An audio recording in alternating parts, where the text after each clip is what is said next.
Okay, तो last class में हमने वेव्स चैप्टर स्टार्ट करा था। वेव्स क्या होती है? तो वेव एक फिनोमेना है। हमने समझा था वेव एक फिनोमेना है, एक ऐसी सिचुएशन है वेव जिसमें हम किसी मीडियम में एक पॉइंट पे डिस्टरबेंस क्रिएट करते हैं और वो डिस्टरबेंस फैल जाता है। अच्छा, नॉट नेसेसरी कि मीडियम हो। जैसे ईएम वेव के लिए हमें मीडियम की रिक्वायरमेंट भी नहीं होती है। हम स्पेस में एक पॉइंट पे इलेक्ट्रिक फील्ड मैग्नेटिक फील्ड को डिस्टर्ब करते हैं, तो वो ईएम इलेक्ट्रिक फील्ड और मैग्नेटिक फील्ड का डिस्टर्बेंस पूरे स्पेस में ट्रेवल कर जाता है इन ईएम वेव्स। वेव्स थोड़ा आसान हो जाता है अगर अपन मीडियम में चलने वाली वेव्स को ऑब्जर्व करें। सबसे अच्छा एग्जांपल हो जाता है जो बच्चों को बहुत इजी लगता है, वो है रस्सी पर वेव, रोप पर वेव, स्ट्रिंग वेव। तो अभी हम बेसिकली स्ट्रिंग वेव ही ज्यादा समझने वाले हैं आगे, क्योंकि वो समझना आसान होता है। तो इमेजिन करो कि एक रोप को मैंने यहाँ पे बांध दिया है और ये वाला एंड मैंने रोप का अपने हाथ में पकड़ा है। अब मैं इस एंड को धीरे धीरे ऐसे डिस्टर्ब करूं, तो हमने देखा है, हम सबने ऑब्जर्व करा है, इस रोप में वेव दिखती है हमको। जो डिस्टरबेंस हम यहाँ प्रोड्यूस करते हैं वो डिस्टरबेंस ट्रेवल करता है। डिस्टरबेंस का एक पोजीशन से दूसरी पोजीशन जाना, दिस इज वेव, इसी को हम वेव बोलते हैं। अच्छा, मैं अगर सिर्फ एक बार डिस्टरबेंस देके छोड़ दूं, तो जो चीज हमें दिखती है रोप में चलते हुए उसे कहा जाता है वेव पल्स, उसे कहा जाता है वेव पल्स। और कंटिन्यूअस डिस्टरबेंस करते रहूं इस तरह से, तो रोप में कंटिन्यूस आपको वेव ट्रेवल करती दिखेगी, उसे हम बोलते थे वेव ट्रेन, या नॉर्मली नॉर्मल शब्दों में अपन जनरली उसी को वेव बोलते हैं। अगर वेव कहा जा रहा है तो जनरल हमारा मतलब होता है कि जो कंटिन्यूस है, जो लगातार प्रोड्यूस हो रही है, general. But it's not necessary कि हमेशा प्रोड्यूस होने वाले जो डिस्टर्बेंस है उसी को अपन वेव बोलेंगे। एक सिंपल वेव पल्स भी क्रिएट कर देंगे तो उसे भी वेव कहते हैं अपन। फिर हमने पढ़ा कि वेव को रिप्रेजेंट कैसे करें। भैया हम समझ गए कि वेव कुछ होती है, पर अब वेव को हमें मैथमेटिकली रिप्रेजेंट भी करना है। तो वेव में असल में हो क्या रहा है, जो हमने एक पोजीशन पे डिस्टरबेंस क्रिएट करा है वो ट्रेवल कर रहा है ना। सब जने ध्यान से सुनिएगा, जो दिक्कत है पूछेगा। सो अगर रोप में, अभी अपन रोप की एग्जांपल लेके चलते हैं, रोप में एक पॉइंट पे मैंने डिस्टरबेंस क्रिएट करा, तो डिस्टरबेंस का रोप में मतलब क्या होता है? वो होता है कि पार्टिकल का डिस्प्लेसमेंट। मैं यहाँ वाले रोप के एंड को ऊपर ले जाके फिर नीचे लेके आ जाता हूँ, तो मैंने इसे डिस्टर्ब करा है, मैंने इसका डिस्प्लेसमेंट क्रिएट करा है। स्ट्रिंग वेव में डिस्टर्बेंस का मतलब होता है displacement of the particle in y direction. जब अपन साउंड वेव की बात करेंगे तो वहां पे जो मीडियम पार्टिकल है, मतलब एयर के पार्टिकल है, उनका अपन एक्स एक्सिस के अलोंग, जो वेव की डायरेक्शन है उस डायरेक्शन के अलोंग डिस्प्लेसमेंट दिखेंगे। इलेक्ट्रोमैग्नेटिक वेव की बात करें, वहां डिस्टर्बेंस होता है इलेक्ट्रिक फील्ड और मैग्नेटिक फील्ड की वैल्यूज में, इलेक्ट्रिक फील्ड और मैग्नेटिक फील्ड डिस्टर्ब हो जाती है। तो डिस्टर्बेंस किस फिजिकल क्वांटिटी का हुआ है वो अलग अलग वेव में अलग अलग हो सकता है। ईएम वेव में डिस्टर्बेंस होता है इलेक्ट्रिक फील्ड मैग्नेटिक फील्ड का। साउंड वेव में डिस्टर्बेंस प्रेशर का भी होता है, स्पेस में प्रेशर भी फ्लक्चुएट होता है ना। तो डिफरेंट डिफरेंट वेव में अलग अलग चीज डिस्टर्ब हो सकती है। जनरली हम लोग क्योंकि रस्सी वाली वेव देखते हैं, तो रोप में डिस्टर्बेंस डिस्प्लेसमेंट से रिलेट हो जाता है। रोप में हम पार्टिकल को ऊपर ले जाके नीचे लाते हैं, तो पार्टिकल का अप डाउन जो मोशन हो रहा है, पार्टिकल का डिस्प्लेसमेंट हुआ। तो हम वेव इक्वेशन में डिस्टर्बेंस को रिप्रेजेंट करना चाहते थे। रोप के केस में डिस्टर्बेंस का मतलब हो जाएगा डिस्प्लेसमेंट। ये बात समझ में आई? वेव में होता है क्या है, डिस्टर्बेंस ट्रेवल करता है, और ये डिस्टर्बेंस हो जाता है डिस्प्लेसमेंट। किस केस में? वेव ऑन स्ट्रिंग में। जब हम स्ट्रिंग पर वेव की बात करें तो ये हो जाता है हमारे पास डिस्प्लेसमेंट। वो शायद दिख नहीं रहा ढंग से, दूसरे कलर से लिख देता हूं। रोप के केस में डिस्टर्बेंस हो जाता है डिस्प्लेसमेंट। ठीक है, डिस्प्लेसमेंट को हम जैसे रोप की बात कर रहे हैं, रोप सपोज ऐसी स्ट्रेट थी, इस डायरेक्शन को मैंने एक्स एक्सिस ले लिया, तो पार्टिकल रोप में जो होते हैं वो ऊपर नीचे डिस्प्लेस होते हैं, ये ऊपर जाता है नीचे आता है, ऐसा मोशन चलता है। इस डायरेक्शन को अगर वाई ले लूं तो डिस्प्लेसमेंट को यहाँ वाई से रिप्रेजेंट कर देते हैं। स्ट्रिंग वेव में हम डिस्प्लेसमेंट को वाई से रिप्रेजेंट कर देते हैं। तो स्ट्रिंग पर जब वेव चल रही होगी, रस्सी पर जब वेव चल रही होगी, तो वहां पे हम वेव इक्वेशन जब लिखेंगे तो पार्टिकल्स के डिस्प्लेसमेंट को रिप्रेजेंट करेंगे। फिर हमने समझा था कि वेव में जो डिस्प्लेसमेंट या डिस्टर्बेंस है वो ट्रेवल करता है, तो जो डिस्टर्बेंस हमने यहाँ क्रिएट करा थोड़ी देर बाद वो आगे भी पहुंच जाएगा। यूजिंग दिस प्रॉपर्टी हमने समझा था कि जो वेव इक्वेशन होती है वो पोजीशन और टाइम का फंक्शन होना चाहिए थी। हमें अलग अलग पोजीशन पे अलग अलग टाइम पे क्या डिस्टर्बेंस है वो बताना चाहिए कि वेव इक्वेशन जो होना चाहिए वो हमें पोजीशन और टाइम पर वेव की डिस्टर्बेंस की वैल्यू देना चाहिए। In case of string wave disturbance का मतलब हो जाएगा डिस्प्लेसमेंट ऑफ पार्टिकल। पर हमने समझा था क्योंकि किसी लेटर पोजीशन पर जो डिस्टर्बेंस है वो पुरानी पोजीशन का डिस्टर्बेंस ही वहां पहुंच के जाता है।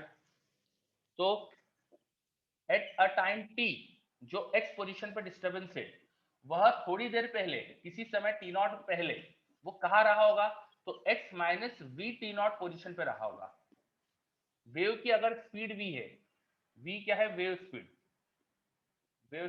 की वेलोसिटी, तो वेव मान लीजिए फॉरवर्ड ट्रेवल कर रही है, तो किसी पहले के समय पे जो पहले की पोजीशन पे डिस्टर्बेंस है वही एक्स पोजीशन पे टी समय पे आया होगा।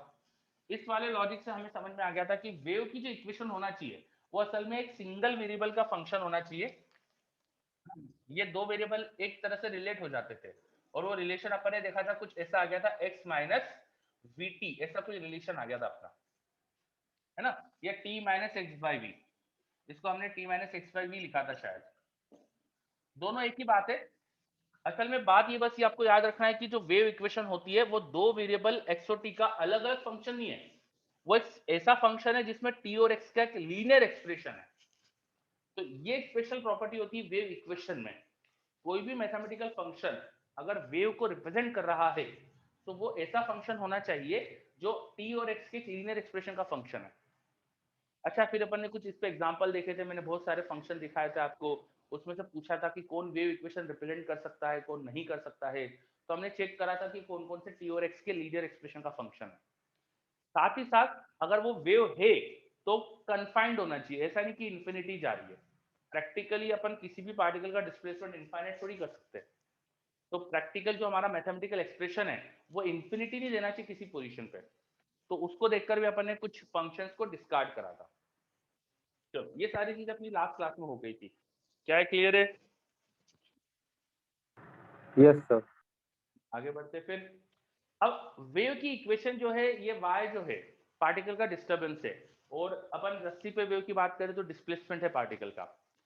चलो, डिस्प्लेसमेंट को डिफरेंशिएट करोगे तो वेलोसिटी आएगी, वेलोसिटी को फिर डिफरेंशिएट करोगे तो एक्सेलरेशन आएगा, है ना। तो अपन दो बार इसको डिफरेंशिएट करते हैं। Let us find dy by dt। dy by dt इस फंक्शन को डिफरेंशिएट करो टाइम के साथ, तो क्या लिखेंगे अपन, g dash t minus x by v. G dash का मतलब क्या होता है, g फंक्शन का डिफरेंशिएशन, और अंदर के पूरे एक्सप्रेशन को मैंने t मान लिया क्योंकि यहाँ t के रिस्पेक्ट में डिफरेंशिएशन चल रहा है, तो चेन रूल से पहले इसको पूरे को t मान के इसका डिफरेंशिएशन कर दिया, फिर जो अंदर लिखा है उसका डिफरेंशिएशन कर देंगे अपन, t minus x by v का डिफरेंशिएशन 1 हो जाएगा चेन रूल लगा के। फिर एक बार अगर और डिफरेंशिएट करें d2 y बाई dt2, ये फाइंड करें अपन, डबल डिफरेंशिएशन ऑफ डिस्प्लेसमेंट ये फाइंड करें, तो इसको एक बार और डिफरेंशिएट कर देते हैं। फिर से वही चेन रूल, इस एक्सप्रेशन को मैं मान लेता हूँ t, तो g डैश t का डिफरेंशिएशन हो जाएगा g डबल डैश, जो अंदर एक्सप्रेशन था वही लिख दो, फिर जिसको आपने t माना उसका डिफरेंशिएशन फिर से 1, तो ये आएगा y का double differentiation with respect to time. अब ऐसे ही y का double differentiation with respect to x करके देखो, y का double differentiation with respect to x करो, पहले dy बाय dx निकालो, तो इसमें पूरे को x मान लो, तो डिफरेंशिएशन आएगा g dash t minus x by v, फिर x वाले टर्म का डिफरेंशिएशन माइनस 1 बाई वी, एक बार और डिफरेंशिएट करो d2 y बाई dx2, तो फिर से माइनस 1 बाई में मल्टीप्लाई हो जाएगा g double dash t minus x by v, और एक बार माइनस 1 बाई वी और मल्टीप्लाई हुआ तो माइनस 1 बाई वी का स्क्वायर। देखो मैंने क्या करा है, समझ में आया क्या? Yes, sir. है ना। If you observe this equation carefully, ये एक्सप्रेशन और ये एक्सप्रेशन देखो सेम ही है, this is double differentiation of function g, ये तो दोनों तरफ सेम आएगा ना। तो हम इन दोनों को अगर इक्वेट कर ले, this expression is equal to d2y by dt2, तो ये d2y बाई dt2 है, ये रख दिया अगर मैंने, तो d2y बाई dx2 ये आ रहा है 1 by v square into dy by dx2। ये डिफरेंशियल इक्वेशन है हमें, ये इक्वेशन डिफरेंशियल इक्वेशन मिल रही है हमें, जो हमें बता रही है कि y का x के साथ डबल डिफरेंशिएशन और y के सॉरी यहाँ पे थोड़ा सा मेरे से गलत हो गया लिखने में, ये इधर एक्स स्क्वायर था और यहाँ टी स्क्वायर आ रहा था ना, ये एक्सप्रेशन जी d2y/dt² था। तो ये इक्वेशन हमें बता रही है कि जो वेव का डिस्टर्बेंस की इक्वेशन है वो क्या डिफरेंशियल इक्वेशन फॉलो कर रही है। हम वेव के डिस्प्लेसमेंट वेव के डिस्टर्बेंस की इक्वेशन से इसे डबल डिफरेंशिएट करके लाए हैं। This equation is differential equation of wave. Wave के फंक्शन को डिफरेंशिएट करके लाए ना, इसलिए इसको कहते हैं डिफरेंशियल इक्वेशन ऑफ वेव। तो अगर कोई मैथमेटिकल एक्सप्रेशन वेव इक्वेशन दे रहा है आपको, तो वो ये डिफरेंशियल इक्वेशन फॉलो करना चाहिए।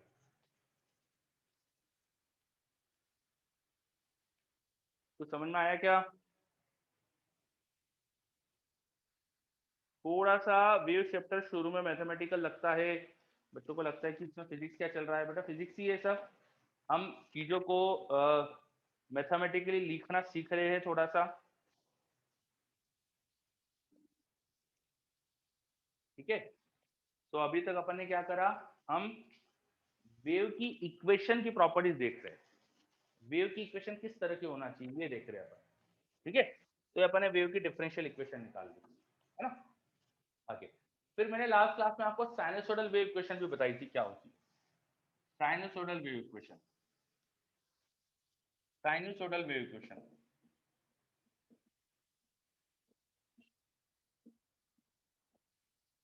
साइनसोइडल वेव इक्वेशन भी बताई थी आपको। क्या होता है साइनसोइडल वेव इक्वेशन? अगर हम रोप के पार्टिकल्स को एसएचएम कराने लगे, यहाँ पे पार्टिकल क्या कर रहे हैं एसएचएम, यहाँ पे क्या हो रहा है एसएचएम, तो रोप में जो वेव इक्वेशन क्रिएट होती है उसे बोलते हैं साइनसोइडल वेव इक्वेशन। तो हमने डिराइव करी थी लास्ट क्लास में, शायद आपको याद होगा, a sine omega T minus के एक्स, ऐसी कुछ इक्वेशन आती है, a sine omega T minus के एक्स। यहाँ पर एक्चुअली एक टर्म आ रहा था, हमने omega T minus x by v लिखा था, तो ओमेगा बाय वी का एक टर्म आया था यहाँ पे, और omega Yes, by sir. V को अपन के लिख देते हैं, के इज ओमेगा बाय वी, तो इसको मैंने के लिख दिया, तो इक्वेशन आ जाएगी हमारे पास, ठीक है। ये डिफरेंशियल इक्वेशन अपन ने ये सॉरी वेव की इक्वेशन पढ़ी थी जिसमें पार्टिकल्स एसएचएम कर रहे हैं। सारी वेव्स जो हो सकती है, जितनी भी वेव की इक्वेशन आप सोच सकते हो, वो साइनसोइडल इक्वेशंस के एडिशन से बन सकती है। बहुत सारी डिफरेंशियल बहुत सारी जो वेव इक्वेशन है, सभी वेव इक्वेशन जो है वो मैं साइनसोइडल वेव के एडिशन से बना सकता हूँ। ये एक मैथमेटिशियन थे फोरियर, उन्होंने प्रूव करके दिया था। तो sinusoidal wave equation is a fundamental wave equation, इसी के कॉम्बिनेशन से बाकी वेव इक्वेशन बनती है। अब इसमें अपन डेप्थ में नहीं जाएंगे कि उन्होंने कैसे प्रूव करा था, क्या करा था। हमें बस ये मानना है कि भैया कि अब जो वेव की अपन इक्वेशन ज्यादा समझेंगे वो साइनसोइडल वेव इक्वेशन है, क्योंकि सारी वेव ही साइनसोइडल वेव इक्वेशन से अपन बना सकते हैं। ये बात क्लियर हुई? मैं साइनसोइडल वेव इक्वेशन पर स्ट्रेस क्यों दे रहा हूं, ठीक है, बिकॉज जितनी भी वेव्स की इक्वेशन है वो सब साइनसोइडल वेव्स के एडिशन से बना सकते हैं अपन, है ना कहीं साइनसोइडल वेव को जोड़ जोड़ के अपन है ना कोई भी तरह की वेव बना सकते हैं। चलिए, तो इसलिए साइनसोइडल को अपन को इंपॉर्टेंस देना है। अब ये ए क्या होता था, याद करिए इसका डेरिवेशन जब अपन ने करा था, तो ए क्या होता था, हमने पार्टिकल जो x = 0 पर था उसे एसएचएम कराया था, और उसका एम्पलीट्यूड था ना एक, Yes, sir. है यस ना। सर। तो यहाँ पे जो ए होता है वो एम्पलीट्यूड। अब इससे रिलेटेड सारे इंपॉर्टेंट डेफिनेशन देख रहे हैं अपन। एम्पलीट्यूड, तो amplitude is the maximum displacement of particle from being position. अब जानते ही एम्पलीट्यूड क्या होता है। फिर ये ओमेगा भी जानते हैं आप, ओमेगा एंगुलर फ्रीक्वेंसी, ये एसएचएम की एंगुलर फ्रीक्वेंसी है, ये 2πf होता है, एफ इज फ्रीक्वेंसी, फ्रीक्वेंसी को अपन 1 टाइम पीरियड बोल सकते हैं। ये सब एसएचएम से रिलेटेड टर्म्स है। हमने पार्टिकल को पकड़ के एसएचएम करवाया था, तो एसएचएम की जो जो सारी प्रॉपर्टीज होती है वो आ गई यहाँ पे। ये के एक नई चीज आई है यहाँ पे, ये क्या है ये देखते हैं। के को कहा जाता है वेव नंबर, वेव नंबर।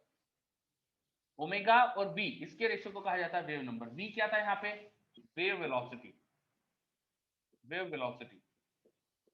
जिससे वेव आगे ट्रेवल करती है, के ओमेगा बाय वी।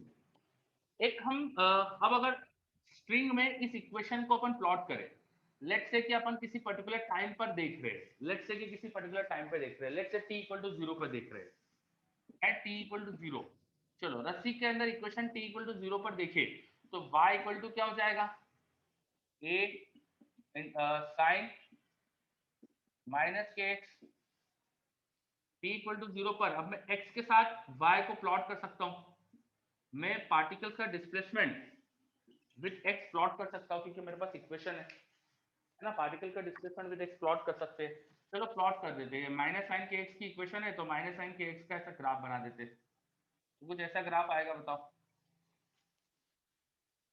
सही है क्या, यस Yes, सर। sir. है ना। अब आपको पार्टिकल का जो मैक्सिमम डिस्प्लेसमेंट दिख रहा है, ये इसे क्या बोलते हैं अपन, एम्पलीट्यूड, Amplitude. है ना, इसे कहते हैं अपन एम्पलीट्यूड। इस इक्वेशन में हमें दिख रहा है, देखो यहाँ पे पार्टिकल मीन पोजीशन पर है, यहाँ मीन पोजीशन पे, यहाँ मीन पोजीशन पे, यहाँ पार्टिकल नेगेटिव एक्सट्रीम पर है, यहाँ पॉजिटिव एक्सट्रीम पर है, और ये पूरा हमको एक साइकिल दिख रहा है,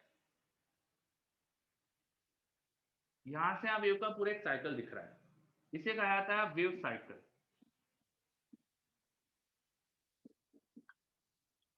एक कंप्लीट वेव साइकिल में बाद में तो फिर पूरा फंक्शन रिपीट हो रहा है, एक कंप्लीट वेव साइकिल में देखो एक्स है ये, तो यहां से यहाँ कोई डिस्टेंस ट्रेवल करी है वेव ने, यहां से यहाँ कोई डिस्टेंस ट्रेवल करी वेव ने, इस डिस्टेंस को कहा जाता है वेवलेंथ, इस डिस्टेंस को कहते हैं अपन वेवलेंथ, इस डिस्टेंस को कहते हैं अपन wavelength. The distance travelled by wave in a complete cycle is called wavelength. और डेफिनेशन से समझ में आ रहा है, ये डिस्टेंस ट्रेवल है, जो डिस्टेंस ट्रेवल लिख सकते हैं वेव की स्पीड इनटू टाइम, एक साइकिल में टाइम कितना लगता है, टाइम पीरियड के बराबर टाइम लगता है, तो वेवलेंथ आना चाहिए lambda into T, wavelength v into T, wavelength को अपन लैम्डा से रिप्रेजेंट करते हैं, तो लैम्डा होना चाहिए v into T. Time period को फ्रीक्वेंसी के टर्म में भी लिख सकते हैं, तो यहाँ से वेवलेंथ को लिख सकते हैं अपन v अपॉन फ्रीक्वेंसी। आ रहा है समझ में, हमने वेवलेंथ कैसे डिफाइन करी है, एक कंप्लीट साइकिल में वेव जितना डिस्टेंस ट्रेवल करती है आगे, उसे अपन बोल देते हैं वेवलेंथ, ठीक है।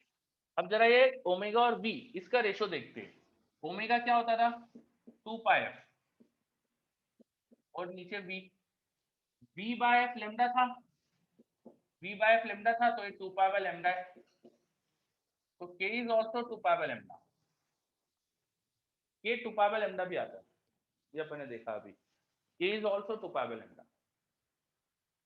बताओ ये सबके रिलेशन चीजें समझ में आ रही है, एम्पलीट्यूड, फ्रीक्वेंसी, टाइम पीरियड, ये सब तो टर्म एसएचएम से रिलेटेड थे। हम स्ट्रिंग पर जब साइनसोइडल वेव प्रोड्यूस कराते हैं तो हम पार्टिकल्स को एसएचएम देते हैं, एसएचएम करवाते हैं, तो एसएचएम में मैक्सिमम डिस्प्लेसमेंट एम्पलीट्यूड होता है, उसका एक साइकिल होने में कितना टाइम लगता है उसे अपन टाइम पीरियड बोलते हैं, टाइम पीरियड का इनवर्स फ्रीक्वेंसी बोलते हैं, 2 पाई एफ को एंगुलर फ्रीक्वेंसी बोलते हैं, ये सब एसएचएम से रिलेटेड टर्म है। फिर अपन ने एक नया टर्म यहाँ डिफाइन करा वेवलेंथ, वो क्या होता है, एक कंप्लीट साइकिल में वेव कितना डिस्टेंस ट्रेवल कर रही है उसे बोल दिया अपन ने वेवलेंथ। तो अगर मैंने ये ग्राफ जो बनाया था, मैंने क्या बनाया था कि अलग अलग पोजीशन x पर डिस्प्लेसमेंट कितना है एक particular time t equal to 0 पर, तो वो मेरे पास इस तरह का ग्राफ दिख रहा है, मुझे दिख रहा है यहाँ पार्टिकल मीन पर है या नेगेटिव एक्सट्रीम पर, फिर वापस मीन पे, फिर पॉजिटिव एक्सट्रीम पे, फिर वापस मीन पे, तो ये मुझे ऐसा लग रहा है जैसे एक साइकिल वेव का पूरा हुआ है, मीन से चालू करके नेगेटिव एक्सट्रीम, फिर मीन, फिर पॉजिटिव एक्सट्रीम, फिर मीन, ये पूरा एक साइकिल कंप्लीट हुआ है। इस पूरे साइकिल में वेव जितना डिस्टेंस ट्रेवल करती है उसे कह दिया अपन ने वेवलेंथ। फिर वेवलेंथ फ्रीक्वेंसी का रिलेशन देखा, और ये के जिसको अपन वेव नंबर बोलते हैं उसका और वेवलेंथ का रिलेशन भी देख लिया अपन ने। तो अब ये इक्वेशन जो है इसमें मुझे बहुत सारे टर्म्स दिख गए, इन टर्म्स की मीनिंग भी पूछ लेते हैं हमसे कई बार, इन टर्म्स की वो पूछ लेते हैं, मतलब इनका रिलेशन पूछ लेते हैं, या हमको कुछ देके कुछ पूछ लेते हैं, है ना। तो इस पूरी जो अपन ने डिस्कशन करा इस पे कई सारे क्वेश्चन आते हैं। चलिए फिर एक नया टर्म अपन समझते हैं फेज, नया तो नहीं आप लोगों के लिए तो पुराना ही है, फेज एसी में एसएचएम में सब जगह देखा है अपन ने, एसएचएम में देखा था ना, ये पूरा जो अंदर एंगल होता है उसको फेज बोलते हैं अपन, तो यहाँ पर भी जो पूरा एंगल है उसे फेज बोलते हैं। This term omega T minus के x is called phase, is called phase. Every particle in sinusoidal wave equation is performing SHM. आप अलग अलग x की पोजीशन पर जाके देखेंगे, x की कुछ वैल्यू रख दो, x इक्वल टू 0 पे देखो, x इक्वल टू 1 मीटर पे देखो, x इक्वल टू 2 मीटर पे देखो, तो सब पर आपको इक्वेशन तो एसएचएम की दिखेगी ना। तो हर पार्टिकल में एसएचएम कर रहा है, और एसएचएम के लिए अपन ने फेज टर्म क्या होता है सीखा था, तो ये वही फेज है जो एसएचएम में अपन ने फेज सीखा था, वही टर्म है फेज। और हर पार्टिकल क्योंकि एसएचएम कर रहा है तो उनको फेजर से भी दिखा सकते हैं, है ना। तो फेज एंगल क्या हो जाएगा, वही कि एक्स एक्सिस से कितने एंगल पे पार्टिकल दिख रहा है। 90 डिग्री फेज एंगल मतलब पॉजिटिव एक्सट्रीम पे, 270 डिग्री फेज एंगल मतलब नेगेटिव एक्सट्रीम पे, 180 डिग्री फेज एंगल मतलब वो एक्सट्रीम पे जाकर वापस मीन पर आ गया है ना। तो ये सारी सिचुएशन, ये सारी जो एसएचएम में थी वो रिपीट हो रही है यहाँ पे। चलो ये आ रहा है क्या समझ में? ये अपन ने सब बेसिक बेसिक चीजें अपन ने क्लियर करी, ठीक है। इन सब पे क्वेश्चन बेस करेंगे अपन। थोड़ा सा अपन और चीजें देख लेते हैं अभी आगे। तो इधर साइनसोइडल वेव इक्वेशन की बातें चल रही थी अपनी। अब अगर हम रोप पर वेव की बात कर रहे हैं, स्ट्रिंग वेव की बातें कर रहे हैं, तो हमारा डिस्टर्बेंस मतलब डिस्प्लेसमेंट होता है। ये जो y है ये क्या है, डिस्प्लेसमेंट है।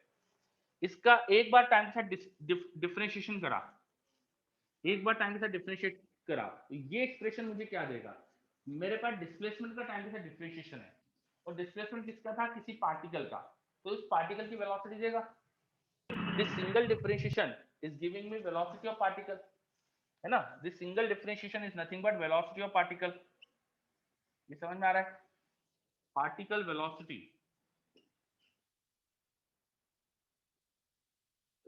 Is dy by dt। y क्या था, किसी पार्टिकल का डिस्प्लेसमेंट था, और डिस्प्लेसमेंट को टाइम के साथ डिफरेंशिएट करेंगे तो पार्टिकल वेलोसिटी आएगी। Now what is this dy by dx, ये क्या है? अब यहां पर अपन डिस्प्लेसमेंट को x के साथ डिफरेंशिएट कर रहे हैं। अगर मैं y वर्सेस x का ग्राफ देख रहा था, ये y वर्सेस x के ग्राफ में dy by dx हमने पढ़ा है मैथमेटिक्स वगैरह में, this is slope of the graph. अभी हमारा ये किसका ग्राफ है, ये स्ट्रिंग के पार्टिकल को देख रहे हैं अपन। ये डिस्प्लेसमेंट किसका था, ये y किसका डिस्प्लेसमेंट था, रोप पर वेव चल रही थी, स्ट्रिंग वेव देख रहे, तो स्ट्रिंग के पार्टिकल का डिस्प्लेसमेंट। तो ये हमें स्ट्रिंग का शेप दिख रहा है किसी टाइम पर, और स्लोप फिर किसका बोल देंगे, इसे स्ट्रिंग का slope.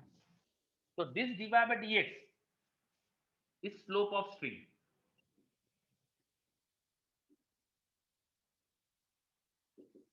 dy by dx is slope of string. जब अपन वेव, रोप वाली वेव की बातें कर रहे हैं, स्ट्रिंग वेव की बातें कर रहे हैं, सो y वहां पे स्ट्रिंग के पार्टिकल का डिस्प्लेसमेंट है, x स्ट्रिंग में लेंथ है, तो ये जो ग्राफ है इसका स्लोप dy by dx होगा। एंड ये ग्राफ किसका है, ये किसका शेप है, ये स्ट्रिंग का शेप है। ये हमें क्या दिख रही है, ये स्ट्रिंग है, ठीक है। तो स्ट्रिंग का slope, slope of string is dy by dx। और अगर आप ध्यान से देखें, ये दोनों जो एक्सप्रेशन है, इसमें ये वाला टर्म देखो कॉमन है यहाँ पे, तो आपको dy by dt this expression यहां भी दिख रहा है। तो dy by dx is equal to this term is dy by dt, और पार्टिकल वेलोसिटी उसे vp बोल दिया। Let's say particle velocity is velocity of particle, उसे vp बोला मैंने, तो this term is vp into -1/v, -1/v। v क्या है, wave speed, wave velocity, wave velocity. So this is a relation between slope of string, particle velocity and wave velocity. Slope of string, particle velocity and wave velocity. Slope of string, particle velocity and wave velocity. इसका एक relation आ रहा है। ये relation हमें बता रहा है कि पार्टिकल के वेलोसिटी माइनस साइन यहां मल्टीप्लाई कर दो, वेव वेलोसिटी इधर मल्टीप्लाई कर दो, तो पार्टिकल के वेलोसिटी नेगेटिव आएगी जब स्लोप ऑफ स्ट्रिंग पॉजिटिव होगा। जहां जहां स्लोप ऑफ स्ट्रिंग पॉजिटिव होगा, तो यहां जो माइनस साइन आ रहा था ये, इसकी वजह से हमें समझ में आ रहा है पार्टिकल वेलोसिटी नेगेटिव आएगी। तो इस एक्सप्रेशन में देखो, यहां से यहां तक स्लोप ऑफ स्ट्रिंग पॉजिटिव है, इन सभी पोजीशन पर जो स्ट्रिंग के पार्टिकल है उनकी वेलोसिटी नेगेटिव है, उनकी वेलोसिटी नेगेटिव है, वो सब नेगेटिव डायरेक्शन में जा रहे हैं, ये सारे पार्टिकल नेगेटिव डायरेक्शन में जा रहे हैं, समझे। और जहां जहां स्लोप पॉजिटिव आएगा तो पार्टिकल की वेलोसिटी वहां नेगेटिव, जहां जहां स्लोप नेगेटिव आएगा तो ये माइनस साइन इधर मल्टीप्लाई होने से पार्टिकल वेलोसिटी पॉजिटिव हो जाएगी, तो इन सारे लोकेशन पे जहां स्लोप नेगेटिव है, ये इन सब पे पार्टिकल वेलोसिटी पॉजिटिव है। समझ में आ रहा है ये? सर वेलोसिटी पॉजिटिव आप कैसे देख रहे हैं? मैं इस फॉर्मूले से देख रहा हूँ, ये नेगेटिव, ये माइनस इधर मल्टीप्लाई होकर पॉजिटिव हो जाएगा, यस सर। है ना? चलो, और भी इसको अपन इमेजिन कर सकते हैं, एक तरीके से और समझ सकते हैं, वो और बताता हूँ मैं। थोड़ा सा ये वाला पोर्शन हटा रहा हूँ फिर इसके लिए ना, मेरे पास स्पेस नहीं है, तो इधर हटा के यहाँ देखते हैं। देखो ये पार्टिकल वेलोसिटी इमेजिन करने का एक तरीका और है हमारे पास, देखते हैं। ये हमने क्या बनाया था, ये t0 पर स्ट्रिंग का ग्राफ बनाया, स्ट्रिंग कैसी दिख रही t0 पर, ये बनाया अपन ने, है ना, t0 पे बनाया। चलो इसको फिर से बनाता हूं मैं यहाँ पे, at t equal to 0 string कैसी दिख रही है हमने दिखा दिया, तो वो स्ट्रिंग कुछ ऐसी दिख रही थी, ठीक है। थोड़ा सा बड़ा डिस्प्लेसमेंट दिखाता हूं मैं, ऐसा। अच्छा थोड़ा सा टाइम बढ़ा दूं मैं, अगर टाइम को थोड़ा बढ़ा दूं, इस इक्वेशन में टाइम को थोड़ा बढ़ा दिया मैंने, तो ये एक पॉजिटिव एंगल बन जाएगा, है ना। इससे क्या होगा, इससे क्या होगा बताओ, जल्दी बताओ। अब ये एक पॉजिटिव है, मान लो कि 30 डिग्री एंगल आ रहा है, सपोज 30, टाइम इतना ले लिया कि 30 डिग्री आ रहा है, तो हमारे पास इक्वेशन क्या आ जाएगी, y equal to a sin 30 minus k. मेरा ग्राफ में मैं क्या करूं, 30 डिग्री शिफ्ट कर दूं बस उससे, 30 डिग्री शिफ्ट करना मतलब थोड़ा सा बस मुझे आगे शिफ्ट करना पड़ेगा ना, ऐसे कुछ करते ना। Yes sir. यस ठीक सर। है, तो अब थोड़े से टाइम बाद अगर मैं ग्राफ बनाऊं, तो थोड़ा सा बस शिफ्टेड ग्राफ बन जाएगा, है ना, ऐसा कुछ ग्राफ बन जाएगा।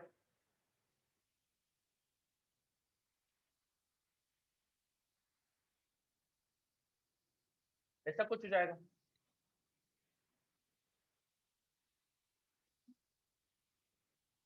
समझ पा रहे हो ये? थोड़ा सा आगे शिफ्ट करके ग्राफ बनाया मैंने, थोड़े से बड़े टाइम पे। ठीक है, इसको थोड़ा सा डार्क करता हूं मैं ताकि अच्छे से दिखाई दे। तो थोड़ा सा टाइम बढ़ गया है, तो ग्राफ को थोड़ा सा शिफ्ट कर दिया मैंने, और ग्राफ पॉजिटिव एक्स एक्सिस की तरफ शिफ्ट कराया मैंने, बिकॉज हमने इक्वेशन जो ली थी उसमें पॉजिटिव वेलोसिटी है।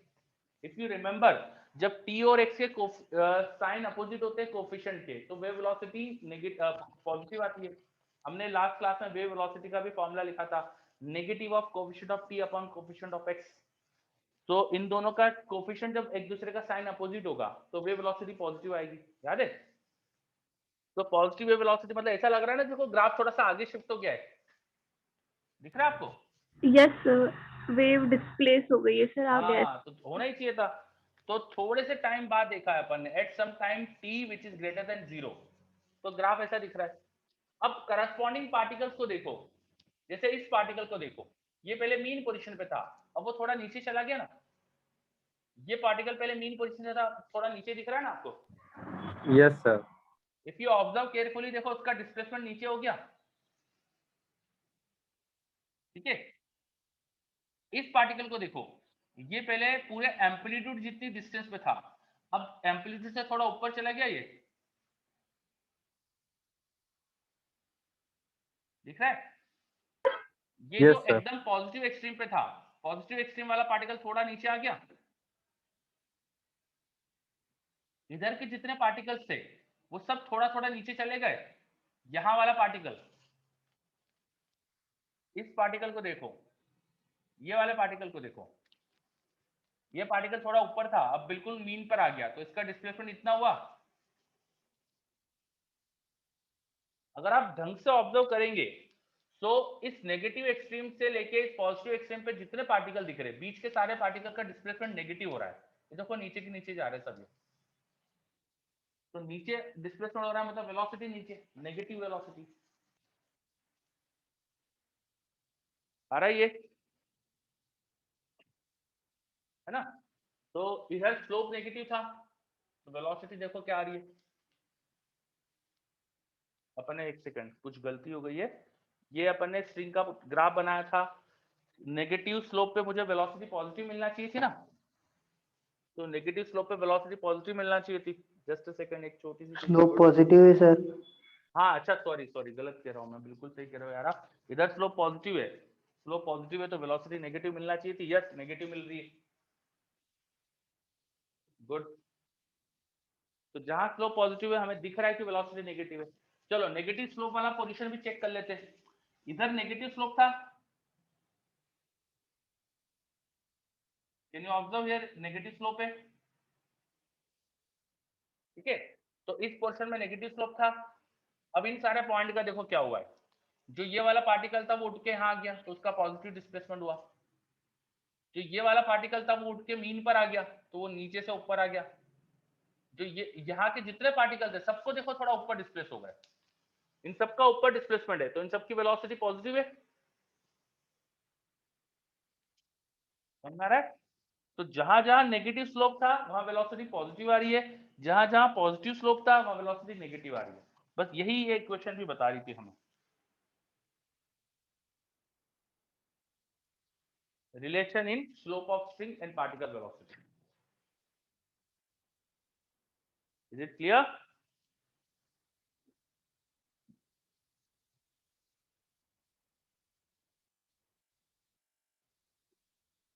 चलिए, इफ दिस इज क्लियर तो आपका रेस 1 के मैक्सिमम क्वेश्चन हो जाएंगे। और मैंने आपको एक मॉड्यूल शेयर करा था, उस मॉड्यूल का जो बिगिनर बॉक्स 1 है वो एक्चुअली आपकी रेस 1 ही है, तो वो पूरे हो जाएंगे आपसे, ठीक है। तो आप वो करके देखना। ओके, तो अब आप क्वेश्चंस करिएगा। अपन थोड़ी फिर नेक्स्ट चीज पे आते हैं।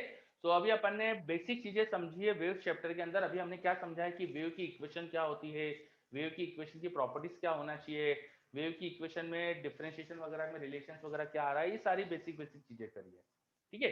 अब अपन नेक्स्ट पोर्शन पे आते हैं। और तो अभी की सारी चीजें अगर क्लियर है तो इस पर क्वेश्चंस करिए, जो भी दिक्कत है वो पूछिएगा। अपन नेक्स्ट चीज पे आते हैं। लिखिए वेव स्पीड। वेव स्पीड का अपन एक्सप्रेशन डिराइव करने वाले हैं। वेव स्पीड, नेक्स्ट हम वेव स्पीड का एक्सप्रेशन डिराइव करने वाले हैं। वेव चैप्टर थोड़ा सा मैथमेटिकल लगता है, शुरू में टफ लगता है। वो टफ नहीं है बहुत आसान। पर क्या है कि इसमें एक स्टैंडर्ड जैसा एलएलएम में होता है ना कि न्यूटन लॉज ऑफ मोशन में कि एफबीडी बनाना सीखो, एक जैसी चीज करना रहती है, वैसा नहीं है, पूरा लॉजिकल है और छोटी छोटी चीजें समझते चलना है इसके अंदर। मैं कि सारी चीजें समझ जरूर आ रही होगी आपको, ये बहुत सारी नई नई चीजें पर समझ में क्लियर आ रही होगी आपको।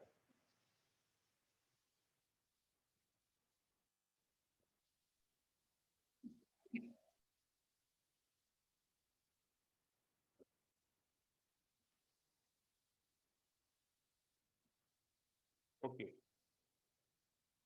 तो अब अपन नेक्स्ट चीज स्टार्ट करते हैं, वेव वेलोसिटी का एक्सप्रेशन। तो लिखिए expression for wave velocity, expression for wave velocity, expression for wave velocity.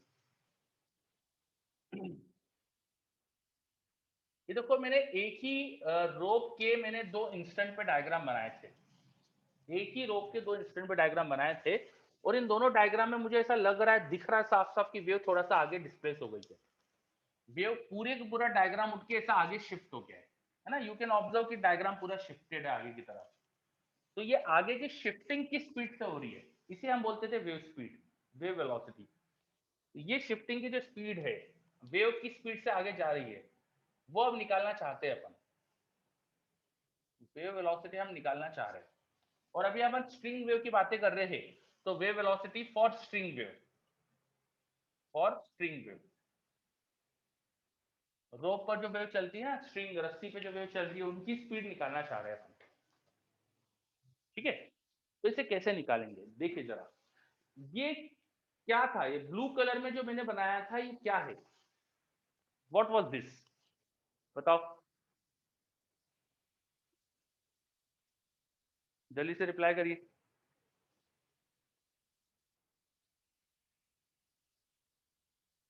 Wave cycle sir. Wave cycle तो था, लेकिन ये क्या है, ये मैंने ब्लू कलर में किसको दिखाया है? सर पार्टिकल की ट्रेजेक्टरी।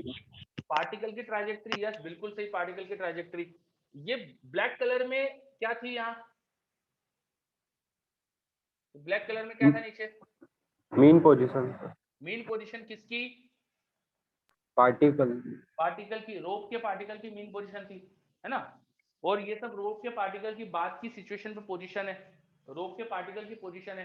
तो एक्चुअली ये रोप है ना, ये ब्लू कलर में रोप का तो शेप दिखाया मैंने आपको, रोप के पार्टिकल का डिस्प्लेसमेंट दिखा रहा हूं। तो रोप के पार्टिकल वहां आ गए, रोप का जो पार्टिकल यहाँ था वो यहाँ आ चुका है, रोप का जो पार्टिकल यहाँ था वो यहीं पर है, यहाँ का पार्टिकल ऊपर जा चुका है, यहाँ का ऊपर जा चुका है। तो ये किसका शेप दिखाया मैंने? दिस इज शेप ऑफ रोप।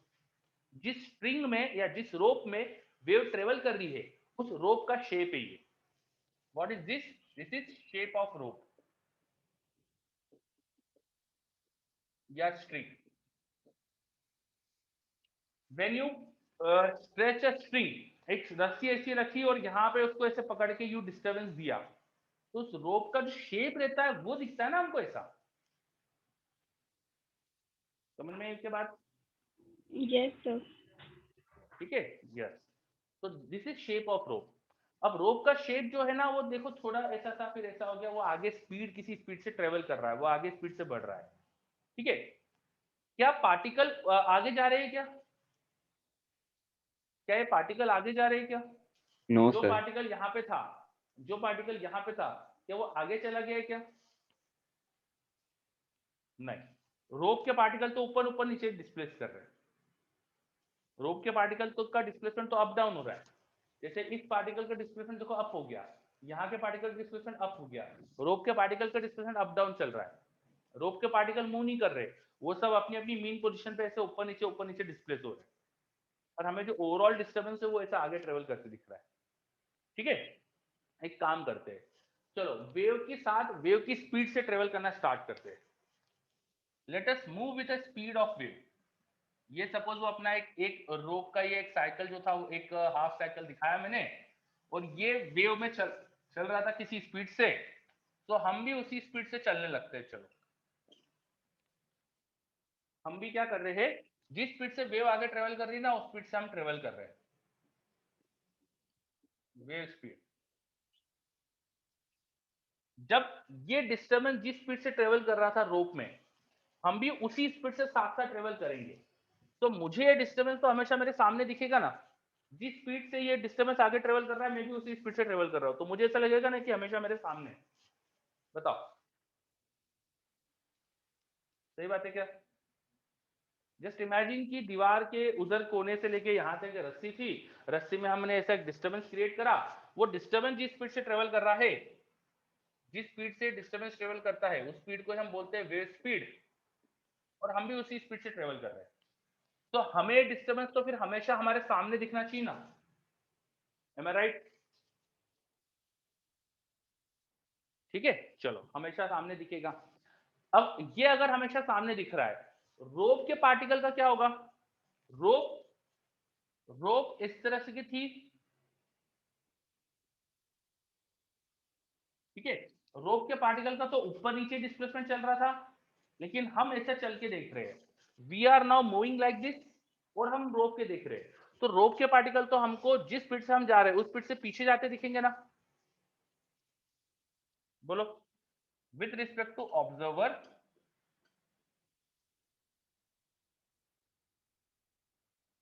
में क्या लगेगा? ये जो रोप है इसमें ये जो पार्टिकल्स है ये सब वेव की स्पीड से पीछे जा रहे हैं, हमें लगेगा कि ये सब वेव स्पीड से पीछे जा रहे हैं। बताइए, because actually we are travelling, हम जिस स्पीड से ट्रेवल कर रहे हैं हमें ये सारे पार्टिकल उसी स्पीड से पीछे जाते दिखेंगे। बताओ, क्लियर हो रहा है क्या ये? अरे पढ़ने दो यार। ठीक है, ध्यान से समझिएगा फिर से। सपोज रोप है, रोप के अंदर हमने ऐसा डिस्टर्बेंस क्रिएट करा, रोप में पूरी रोप सपोज ब्लैक कलर की थी, बीच में कोई पार्टिकल पे मैंने थोड़ा सा रिबन बांध दी रेड कलर की। अब मैं ऐसा डिस्टर्बेंस करता हूं, एक घर में रस्सी लेके कर सकते हो आप एक्सपेरिमेंट ये, एक रस्सी को एक कोने पे बांध देना, दूसरा कोना ऐसा हाथ से पकड़ना, और रस्सी में बीच में कहीं पे छोटा सा है ना कुछ कलर का धागा बांध देना, रिबिन विबिन बांध देना, रेड कलर कुछ कर देना। तो आप जब ऐसे डिस्टर्बेंस करते हो तो रेड कलर का वो पार्टिकल ऐसे ऊपर नीचे जाते दिखेगा बस आपको, ठीक है। लेकिन अब आप ट्रेवल करोगे तो आपको ऐसा लगेगा ना कि वो रेड कलर का जो पार्टिकल है वो पीछे जा रहा है। जिस स्पीड से आप ट्रेवल कर रहे हो आपके रिलेटिव वो पीछे जा रहा होगा उसी स्पीड से, ठीक है। चलो ये सबको क्लियर है, आगे बढ़ते हैं फिर। अब हमें ऐसा लग रहा है कि ये सारे पार्टिकल इस स्ट्रिंग के शेप पर ट्रेवल कर रहे हैं, लाइक दिस। हमें ऐसा लग रहा है सारे पार्टिकल स्ट्रिंग के शेप पर ट्रेवल कर रहे हैं। ये जो पार्टिकल इस इंस्टेंट पे देखे, ये इस इंस्टेंट पे एक कर्व्ड पाथ में ट्रेवल कर रहा है, इसकी कुछ कर्वेचर है। आप देखें यहां पर रस्सी की कुछ कर्वेचर है। This particle is moving on a curved path, this particle is moving on a curved path. बाकी सारे पॉइंट की तो अप डाउन वेलोसिटी भी थी, इनकी ऊपर नीचे के साथ साथ अप डाउन वेलोसिटी भी है। ये पार्टिकल की अप वेलोसिटी भी थी, इसकी भी अप थी, इसकी डाउन भी थी, इसकी डाउन भी थी, इसकी डाउन भी थी, है ना, सबकी अप डाउन वेलोसिटी भी थी।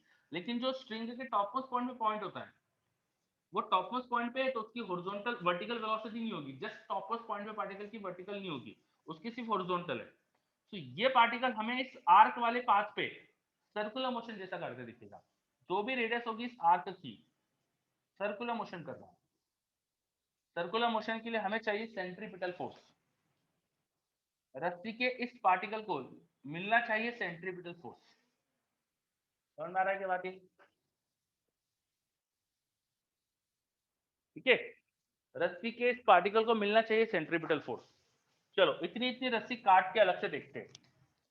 इतनी इतनी रोप मैंने कट करी और अलग से देखा, ये रोप को देखा मैंने। जब रोप को कट करा तो रोप के बाकी रोप का पोर्शन इस रोप पे टेंशन लगा रहा होगा, है ना। बाकी रोप की वजह से रोप के इस पोर्शन पे टेंशन फोर्स लग रहा होगा इस तरह से कुछ, ठीक है। पूरी रोप अपन ने एक जैसी ली है, टेंशन हर जगह एक जैसा रहा होगा। तो ये अपन ने जिस टॉप मोस्ट पॉइंट को देखा था उसको ड्रॉ कर रहा हूं मैं।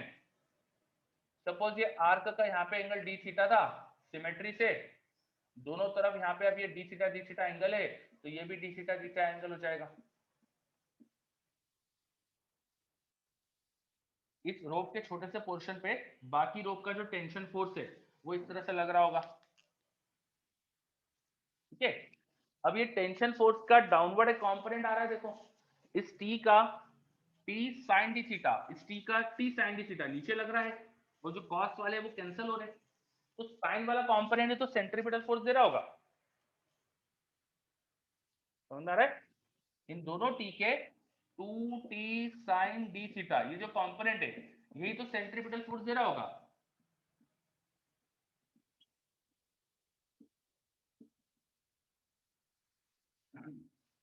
हमने जो रोप काटी थी, इतना छोटा सा रोप का पोर्शन लिया, ये किस स्पीड से ट्रेवल कर रहा था?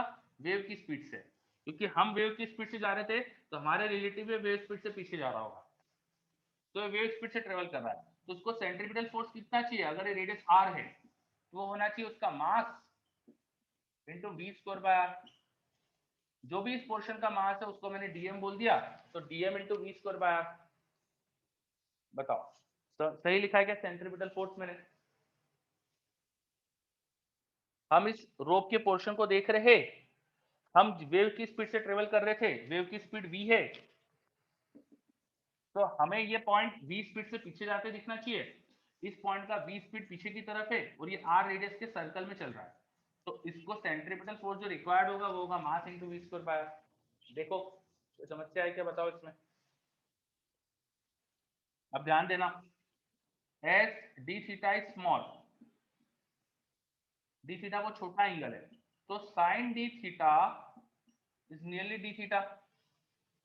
साइन डी थीटा को डी थीटा ले सकता हूं, इसको डी थीटा ले लो, इसको डी थीटा ले लो। नाउ मेरे पास इक्वेशन आ गई 2t d theta is equal to dm v square by r. ये 2 डी थीटा डिवाइड करो तो dm upon 2 r d theta, देखो ये आएगा।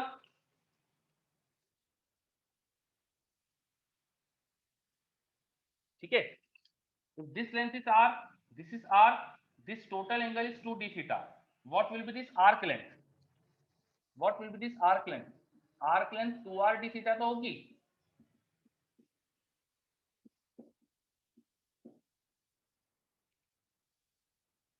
Okay. Now this section has a mass dm और उसी की लेंथ है ये, तो ये मास पर यूनिट लेंथ है. This is nothing but mass per unit length of rope. This is mass per unit length of rope. Let mass per unit length of rope is lambda mu. dm upon 2r d theta. ये क्या है? रोप का मास per unit length. Mass per unit length of रोप. इसे मैंने mu बोल दिया, तो इसको मैं म्यू लिख दूं तो टेंशन मेरे पास आ गया म्यू इंटू वी स्क्वायर, या मुझे तो वेव की स्पीड निकालना थी, तो वेव की स्पीड क्या आ गई? Root t by mu. Wave की स्पीड आ गई हमारे पास रूट टी बाय म्यू. तो रस्सी में वेव किस स्पीड से ट्रेवल कर रही है हमने वो निकाल दी. रोप में वेव किस स्पीड से ट्रेवल कर रही है हमने वो निकाल दी.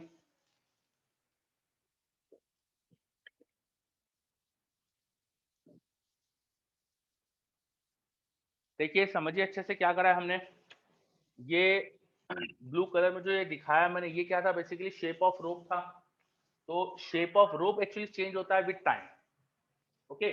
जो रोप हमने बांध रखी थी उसमें जब वे ट्रेवल कराते हैं तो रोप का शेप हमें टाइम के साथ चेंज होते दिखता है.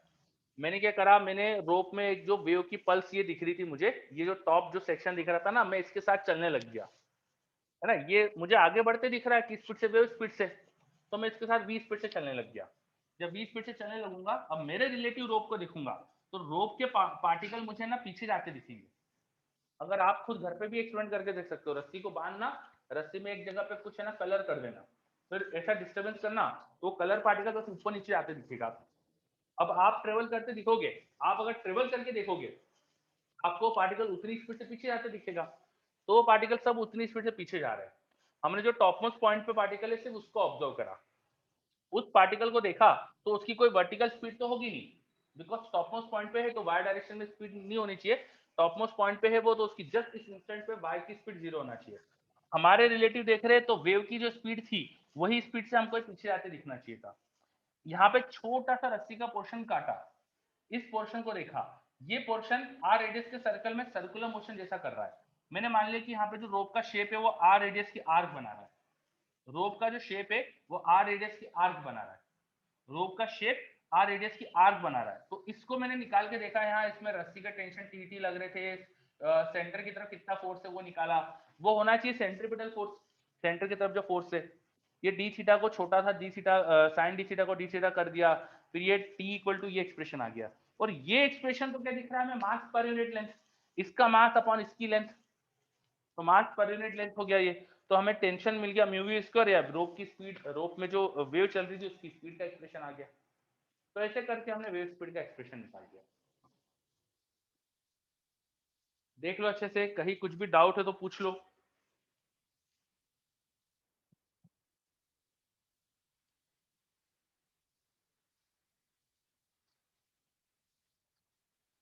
क्या है? क्लियर है सब? सर डी थीटा कौन सा एंगल लिया है हमने? देखो हमने ये जो आर्क है ना, इस आर्क का वर्टिकल से इधर डी थीटा इधर D theta, total angle 2 d theta. हमने 2 डी थीटा एंगल की आर्क काटी. हमने जो आर्क बनाई है इसका टोटल एंगल कितना लिया मैंने? 2 डी थीटा. ठीक है. Yes sir. सर इसका एमजी भी कंसीडर नहीं करेंगे? mg कंसिडर नहीं करा है मैंने. सही बोल रहे हो, mg मैंने कंसिडर नहीं करा है, बिकॉज मैं मान के चल रहा हूँ कि ग्रेविटी निग्लिजिबल है, क्योंकि जहां ग्रेविटी नहीं होती वहां पर भी तो रोप ट्रेवल करती है, रोप में वेव ट्रेवल करती है. जहां ग्रेविटी नहीं है अपन रोप के अंदर ऐसा वेव क्रिएट करा सकते हैं ना, इसलिए ग्रेविटी को मैंने निगलेक्ट करा है. और ग्रेविटी भी होती तो एक्चुअली क्या होता कि ये दोनों टेंशन का थोड़ा सा वैल्यू बढ़ जाती, इन टेंशन की थोड़ी सी फोर्स की वैल्यू बढ़ जाती. ठीक है. तो ग्रेविटी निग्लिजिबल मान के अपन ने निग्लेक्ट करके देख रहे हैं. ग्रेविटी फ्री स्पेस की बात कर रहे हैं एक तरह से. अच्छा क्वेश्चन पूछा आपने.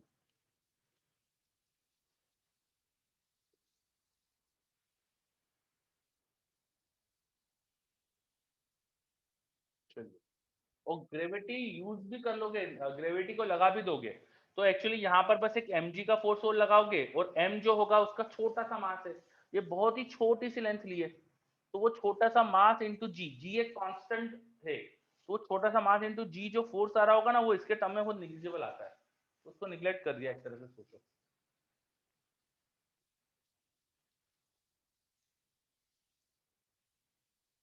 चलिए, और कोई डाउट?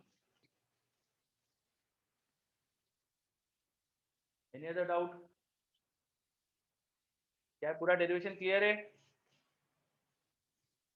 ओके, तो हमने निकाला कि रोप पर वेव की स्पीड से ट्रेवल करती है, velocity of wave on string, velocity of wave on string, हमने निकाला velocity of wave on string, string wave की वेलोसिटी हमने डिराइव कर दी क्या होती है। अब मैं सब हटा रहा हूं, इसके ऊपर बहुत क्वेश्चन आते हैं, ये जो फॉर्मूला है ना, इसमें बहुत क्वेश्चन आते हैं।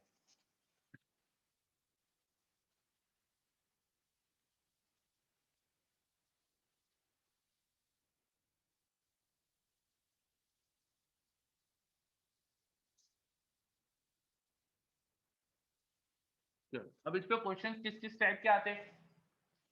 तो रोप पर वेव की जो स्पीड है वो डिपेंड कर रही थी रोप की टेंशन और रोप के मास पर यूनिट लेंथ पे, तो आपको रोप का टेंशन दे देंगे, मास पर यूनिट लेंथ दे देंगे, और वेव स्पीड पूछ लेंगे, सिंपल सी बात।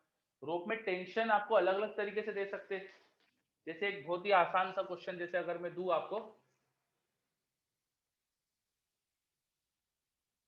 ये एक पुली है, यहाँ से एक मास हैंग कर रखा था मैंने एम, ठीक है, ये जो रोप है इसकी मास पर यूनिट लेंथ की वैल्यू देती है म्यू, तो बताओ इसमें अगर मैं वेव बनाऊंगा तो वेव की स्पीड कितनी आएगी, इसमें वेव की स्पीड कितनी आएगी बताओ।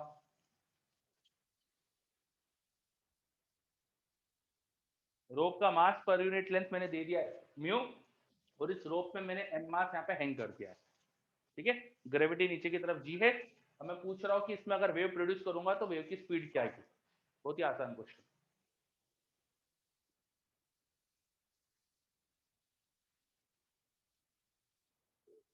अब तक तो जवाब आ जाना चाहिए था यार, वेव की स्पीड होती है रूट टी बाय म्यू, इस रस्सी में टेंशन क्या आएगा ये बताओ बस। mg sir. mg हाँ, सर। तो फिर इतना बोल क्यों नहीं रहता अभी तक, डर क्यों रहते? वेव स्पीड होगी root m g by mu, answer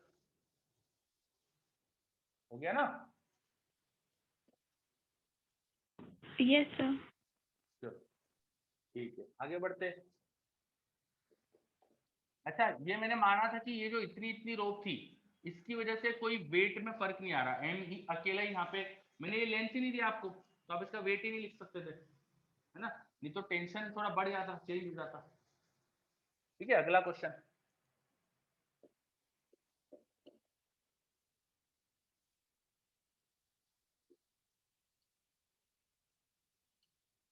ये 2 kg का ब्लॉक है, ये 4 kg का ब्लॉक है, और ये रोप है जिसकी लेंथ मैंने दे दिया आपको 1 मीटर दोनों साइड पे, दोनों तरफ 1 मीटर लेंथ है ना। इसका मास जो है रोप का टोटल, टोटल जो मास है वो दे रहा हूं मैं आपको 1 ग्राम, टोटल मास 1 ग्राम, कितना है 1 ग्राम, 1 ग्राम की टोटल रस्सी है, दोनों तरफ 1 1 मीटर लंबाई है इसकी, ठीक है।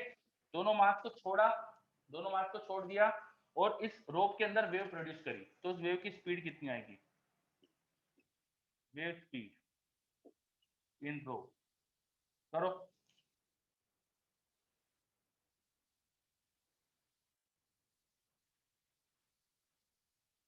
ग्रेविटी जी 10 ले सकते हो, 10 मीटर पर सेकंड स्क्वायर,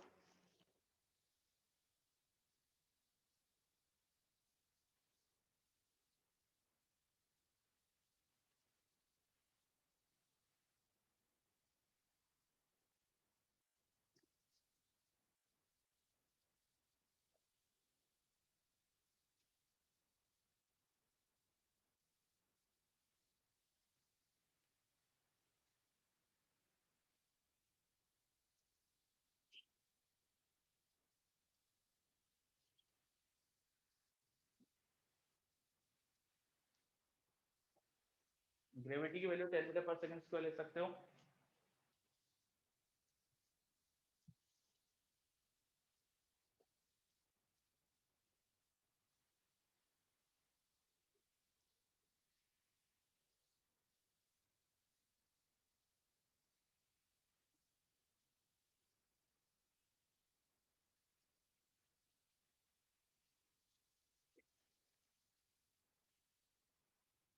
चलो आपको याद होना चाहिए कि इस तरह के क्वेश्चन में जब दोनों मास को छोड़ते हैं तो रस्सी में टेंशन क्या आता है। आपको यहाँ पे टेंशन की रिक्वायरमेंट है। रस्सी का मास क्योंकि बहुत कम है तो हम ऐसा मान लेंगे कि केवल यही वाले वेट जो है वही है। इस रस्सी में जो मास है वो निग्लिजिबल है। देखो 1 ग्राम इनके कंपेयर में बहुत कम है, तो इन्हीं का मास यहाँ पर हैंग करा हुआ ऐसा मान लेंगे। ठीक है, रस्सी के मास को निग्लेक्ट कर दिया अपन ने, रोप को मासलेस मान लीजिए। तो रोप अगर मासलेस मान ले तो सिंपल एक्टिव मशीन है। यहाँ पर जो एक्सेलरेशन आता है ये 4 kg नीचे जाएगा, ये 2 kg ऊपर जाएगा, है ना। इनका जो एक्सेलरेशन आता है शायद वो आपको याद होगा, निकालना कैसे निकालते हैं, तो आ जाएगा 4 - 2 मास का डिफरेंस इनटू जी अपॉन मास का सम, ऐसा आ जाता है। यहाँ एक्सप्रेशन आने वाला है 4 - 2 मतलब 2/6 मतलब g/3। g/3 का एक्सप्रेशन आ रहा है, g 10 मीटर पर सेकंड स्क्वायर रख दो तो g/3 का एक्सप्रेशन आएगा। अभी रस्सी का टेंशन भी निकाल सकते हो। रस्सी का टेंशन यहाँ पर आता है 2m1 m2 g upon m1 plus m2। मास की वैल्यू रख दो 2 और 4, तो 2 × 2 × 4 8 अपॉन 2 + 4 6 इंटू जी। ठीक है, ये आ गया हमारे पास 8g/3 मतलब 80/3 न्यूटन का रस्सी में टेंशन है। जी को 10 ले लिया तो 80/3 न्यूटन का रस्सी में टेंशन है। रोप का टेंशन आ गया तो अब वेव की स्पीड बता सकते हो, वो थी √T/μ। टेंशन 80/3 का है और म्यू का मास पर यूनिट लेंथ। मास कितना दिया था 1 ग्राम, ग्राम ऐसा यूनिट नहीं होती, उसे केजी में कन्वर्ट करो, डिवाइड बाय लेंथ। लेंथ इसकी 2 मीटर है, तो ये आ गया हमारे पास वेव स्पीड। बोलिए आ रहा ये याद था सिंपल एटवुड मशीन में tension, Newton laws of motion में कराया अपन ने। Yes sir. तो बाकी सब बच्चे, प्रियांशु को आया, बाकी को वर्षा, यस देवेश को भी आ गया, विकास को भी आ गया, गुड। तो स्वाति को भी आ गया, गुड। चलो समझ में आ रहा है कैसे क्वेश्चन आते हैं यहाँ पे, बहुत ही इजी क्वेश्चन है। ठीक है, अच्छा वेव की स्पीड √T/μ है और रोप में अगर टेंशन वेरिएबल हो जाए, टेंशन बदल रहा हो रोप के अंदर तो स्पीड भी वेरिएबल आ जाएगी। टेंशन अगर बदल रहा हो रोप में मतलब स्पीड भी वेरिएबल आ जाएगी।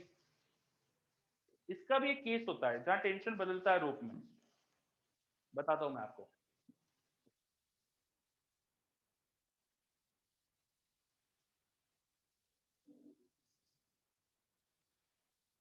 देखिए यहाँ पे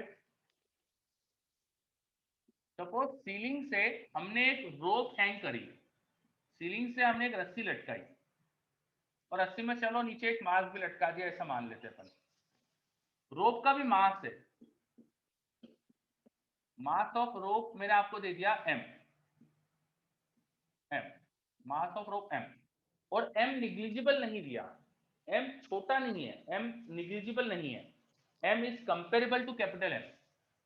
ठीक है, ऐसा दे दिया, ये लेंथ L है कुछ और m कंपेरेबल है कैपिटल M के, जैसे कि ये 2 kg है और मान लो रस्सी 1 kg की, ऐसा कुछ सिचुएशन।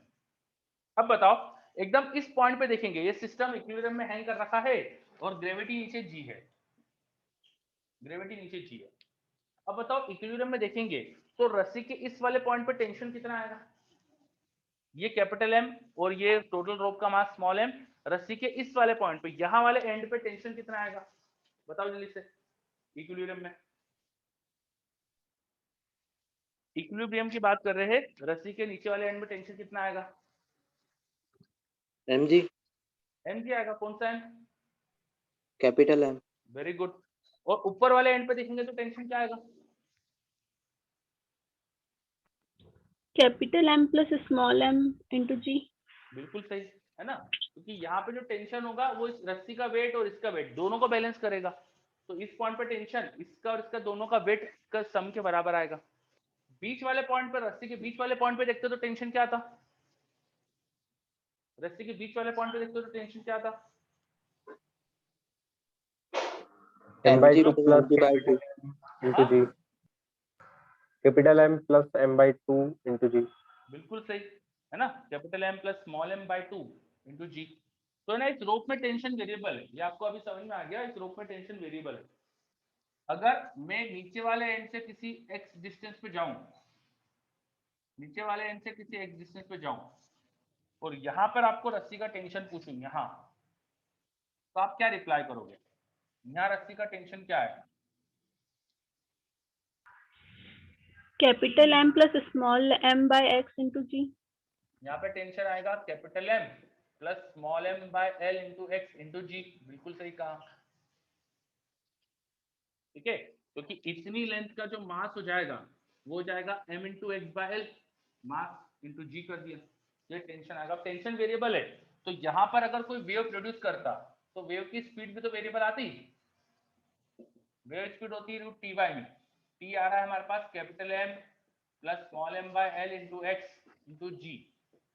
कौन? म्यू, म्यू होता है मास पर यूनिट लेंथ, इस रस्सी का मास पर यूनिट लेंथ क्या होगा? m by l। तो वेव स्पीड वेरिएबल आ रही है, देखो यहाँ पे दिख रहा है, यस सर। है ना। चलो, तो यहाँ पे वेरिएबल वेव स्पीड है, नीचे वाले एंड पे देखेंगे तो x जीरो तो वेव स्पीड कम आएगी, ऊपर वाले एंड पे जाएंगे तो वेव स्पीड ज्यादा हो जाएगी क्योंकि x बढ़ गया, वेव स्पीड वेरिएबल है। और आपसे ये भी पूछा जा सकता है वेव का एक्सेलरेशन क्या आएगा, जब वेलोसिटी चेंज हो रही है तो एक्सेलरेशन पूछ सकते हैं, वेव एक्सेलरेशन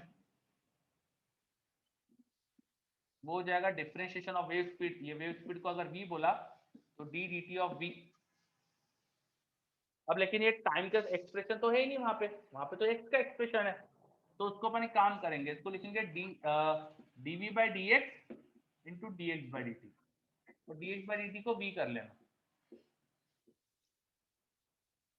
तो dv बाई डी एक्स। अब डिफरेंशिएट करके आप एक्सेलरेशन लिख सकते हो, क्या आने वाला है यहाँ पे, लिख पाएंगे? बताओ क्या आएगा, निकालो जल्दी से।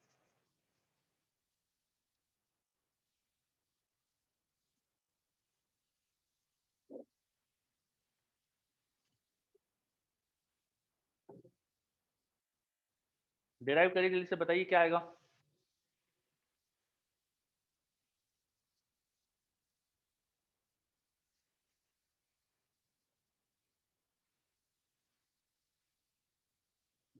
v dv by d x, wave का एक्सेलरेशन, ये पूछ लिया तो आप निकाल सकते हो।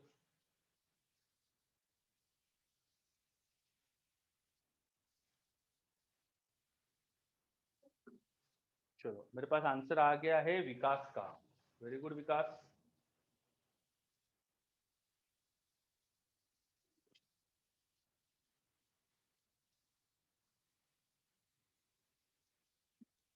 वर्षा आंसर तो दो, डन के आंसर दो।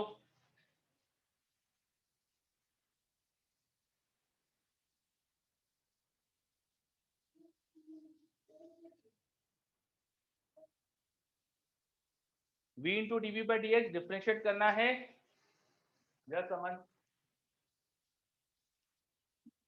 v का एक्सप्रेशन ये लिखा हुआ जो था वही लिख दो वापस से, तो capital M plus small m by l into x into g by m by l into dv by d x, इस पूरे को डिफ्रेंशिएट करना है। तो v का एक्सप्रेशन रूट में है, रूट ऑफ समथिंग का डिफरेंशिएशन, रूट इस पूरे को x मान लो, अंदर मान लो x लिखा हुआ है, ये पूरा x अगर लिखा हुआ है तो रूट x का डिफरेंशिएशन क्या आता है? 1/2 रूट x, तो जो लिखा वो पूरा आएगा इनटू जिसको x माना उसका डिफरेंशिएशन। तो इस पूरे एक्सप्रेशन का डिफरेंशिएशन करने जाओगे तो इसमें आने वाला है सिर्फ g, डिफरेंशिएट करोगे और ये देखो ये पूरा एक्सप्रेशन एक कैंसिल हो गया, तो सॉल्व हो गया, आ रहा है सिर्फ g/2 आंसर, g/2। चलो, बहुत ही आसान क्वेश्चन। रोप में वेव का एक्सेलरेशन निकाला अपन ने। अब एक्सेलरेशन कांस्टेंट है तो आप इक्वेशन ऑफ मोशन भी लगा सकते हो। आपसे ऐसा पूछा कि वेव इस एंड से इस एंड जाने में कितना टाइम लेगी, तो टाइम निकालने के लिए आप निकाल लेना v square equal to u square plus 2s लगा के, ठीक है। ये सॉरी टाइम चाहिए ना, सॉरी जस्ट सेकंड, टाइम के लिए क्या लगा लेना, s equal to ut plus half square लगा लेना। यहाँ पे इनिशियल स्पीड आएगी कुछ, तो टाइम के लिए आप u इनिशियल जो होगा वो रख देना, और क्या यहाँ पे x इक्वल टू 0 पे जो u आएगा वो लगा देना, तो s equal to ut plus half square, ये कांस्टेंट है तो रख के टाइम वाइम निकाल सकते हो। तो ऐसे क्वेश्चंस आते हैं, जैसे अब मैं आपको बताता हूँ क्वेश्चंस इस पे। जो अपन ने अभी डिस्कस करा इन सब पे बेस्ड क्वेश्चंस अपन देखते हैं एक दो। Just a second.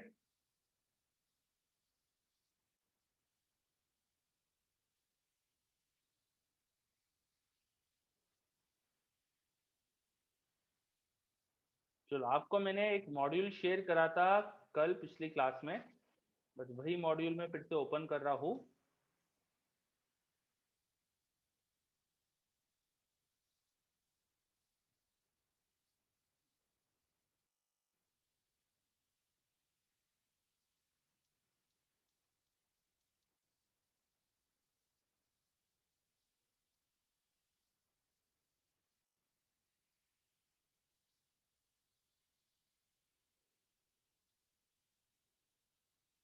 चलिए देखिए, तो इस मॉड्यूल में आई होप कि ये सब आपने बेसिक थ्योरी जो है इसकी पढ़ी होगी, इसमें कोई दिक्कत आया होगा तो आपने पूछा होगा।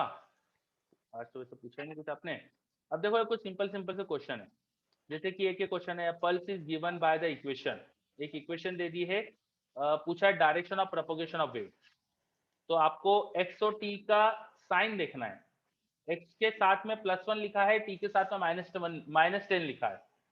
तो आप इजीली बता सकते हो कि वेव किधर जा रही है, नेगेटिव डायरेक्शन में जा रही है ना। जब भी एक्स और टी के कोफिशिएंट अपोजिट साइन में हो तो वेव +x में जाएगी, और एक्स और टी के कोफिशिएंट सेम साइन के हो तो वेव नेगेटिव x में जाएगी। तो यहाँ पे t का कोफिशिएंट -10, x का कोफिशिएंट +1, तो डायरेक्शन ऑफ वेव प्रोपगेशन किधर आ जाएगा, +x। आ रहा है समझ में ये?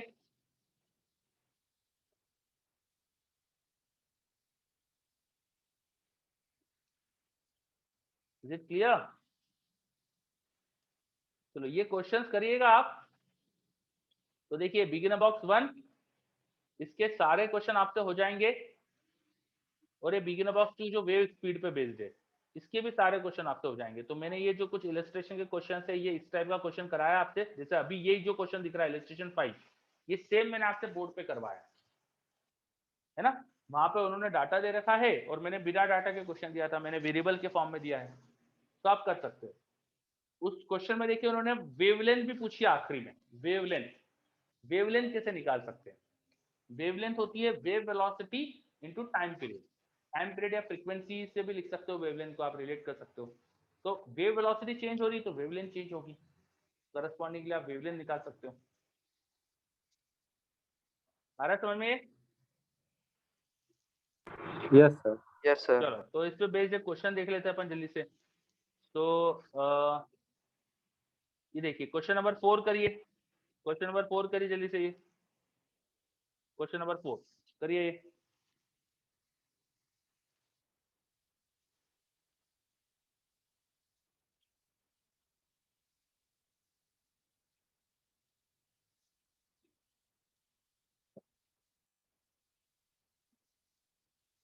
क्वेश्चन नंबर 4 करिए।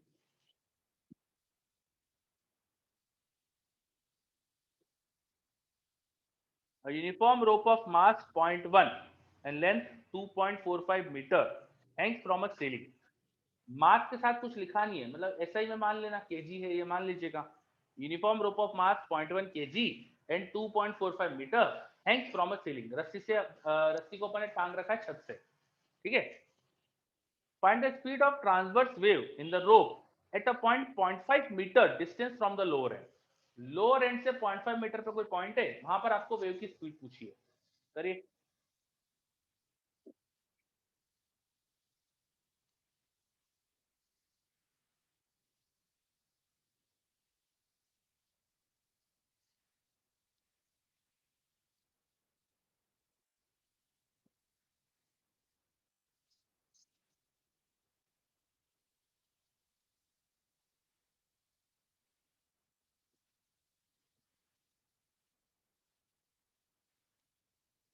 सीलिंग से रोप बांधी है, रोप का मास 0.1 है,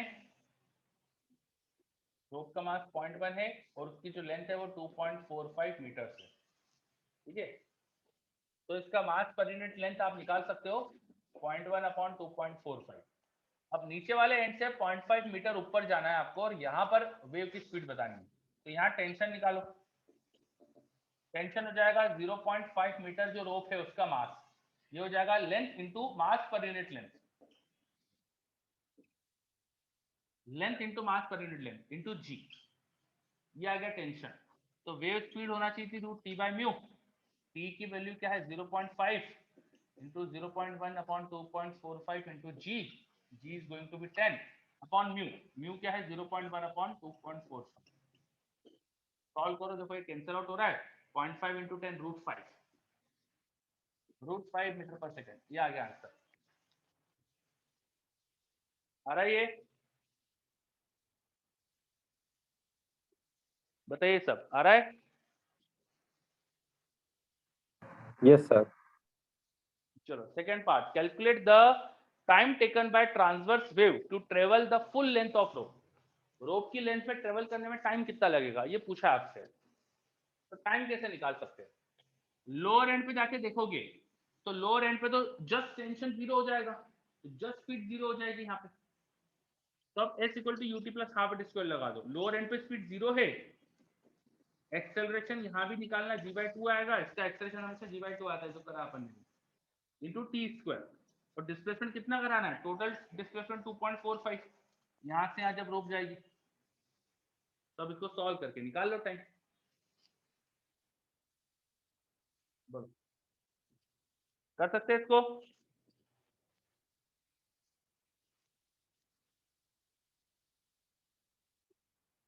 ये समझ में आया मैंने क्या करा?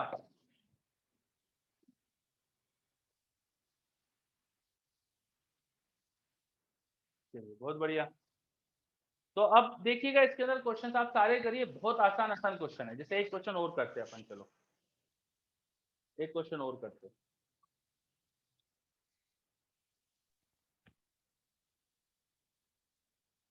चलो अभी 8th वाला क्वेश्चन करते हैं। 8, a transverse wave on a string is described by the equation, a transverse wave on a string is described by the equation।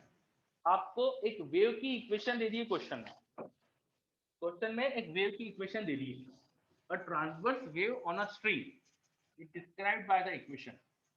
आपको क्वेश्चन में एक वेव की इक्वेशन दे दी होगी, क्या दे दी है देखो, y x, t, मतलब y पोजीशन और टाइम का x और t का एक फंक्शन है, क्या दिया है वो 2.2 सेंटीमीटर, साथ में लिखा है साइन, आगे लिखा है 130 रेडियन पर सेकेंड इंटू टी, देन लिखा है प्लस 15 रेडियन पर मीटर इंटू एक्स, ये एक्सप्रेशन लिखा है, ठीक है। और लिखा है फाइंड, पहला क्वेश्चन पूछा है find approximate maximum transverse speed of point on string, रस्सी पर किसी पॉइंट की मैक्सिमम ट्रांसवर्स स्पीड पूछी है, ऊपर नीचे जाने की स्पीड। तो ये इक्वेशन जरा ध्यान से देखो, ये तो साइनसोइडल वेव इक्वेशन है ना, साइन वन वाली इक्वेशन है। तो इसमें पार्टिकल एसएचएम करते हैं, और पार्टिकल अगर एसएचएम करते हैं तो मैक्सिमम स्पीड ऑफ पार्टिकल क्या आती है एसएचएम में, maximum speed of particle in SHM बताइए,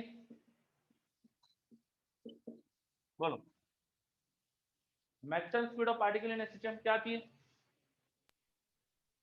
ए ओमेगा। ए ओमेगा, बहुत बढ़िया, ए ओमेगा। तो ए क्या दिख रहा है इस इक्वेशन में, ए समझ में आ रहा है कि क्या है हमें, ये देखो यस सर। 2.2 सेंटीमीटर, वो सेंटीमीटर है 10⁻² लगा देना। ओमेगा दिख रहा है क्या, ओमेगा टी के इंटू में ओमेगा लिखा होता है, याद करो साइन ओमेगा टी है ना, तो टी के इंटू में जो लिखा है वो ओमेगा है, 130 रेडियन पर सेकेंड, बस ये आ जाएगा हमारे पास पार्टिकल की मैक्सिमम स्पीड, इतना आसान था। अगला, find approximate maximum transverse acceleration of a point on string, रस्सी के किसी पॉइंट का ट्रांसवर्स एक्सेलरेशन बताना है, ट्रांसवर्स मतलब रस्सी के परपेंडिकुलर वाला एक्सेलरेशन, वो कैसे निकालेंगे अब, बोलो अब मैक्स एक्सेलरेशन कैसे निकालें,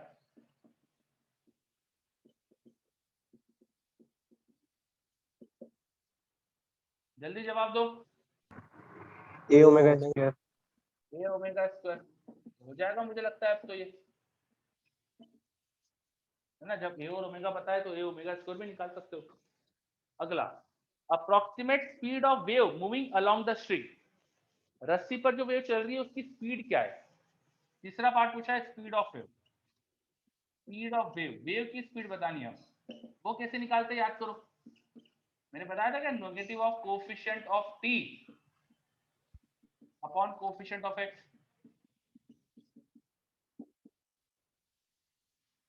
ठीक है, माइनस साइन बाहर लगाए, कोफिशिएंट ऑफ टी, टी के इनटू में क्या लिखा है 130, एक्स के इनटू में क्या लिखा है 50। या अगर माइनस साइन बता रहा है कि वेव नेगेटिव डायरेक्शन में जा रही है, प्लस साइन आ जाता अगर आंसर में तो वेव पॉजिटिव डायरेक्शन में जा रही है। बोलिए आया क्वेश्चन ये।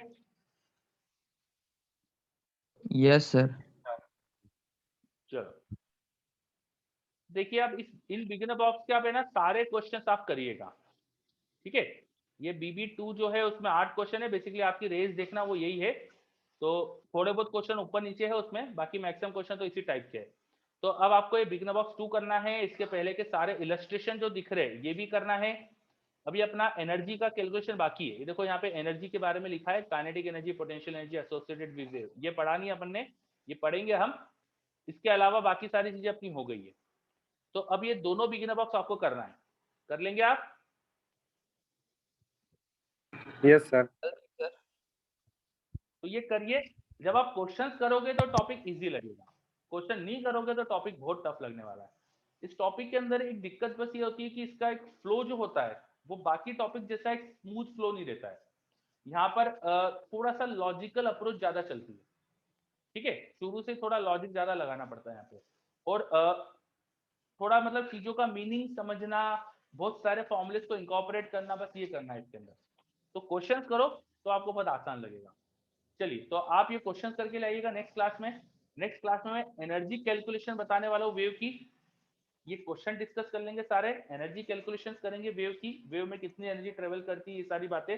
फिर सुपर पोजिशन ऑफ वेव पढ़ेंगे, इंटरफेरेंस और स्टैंडिंग वेव, ये सारी चीजें करेंगे अपन आगे। ठीक है, तो आगे का अपना फ्लो क्या होने वाला है वो मैंने बताया आपको। ठीक है, तो आप अभी तक जो हुआ है वो पढ़कर आइएगा अच्छे से। क्लियर इतना।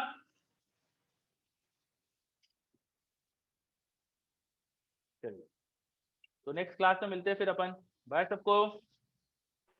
Thank you, sir. Thank you बेटा। चलो आवाज आपको मैं होस्ट बना रहा हूँ, देवेश को बना रहा हूँ।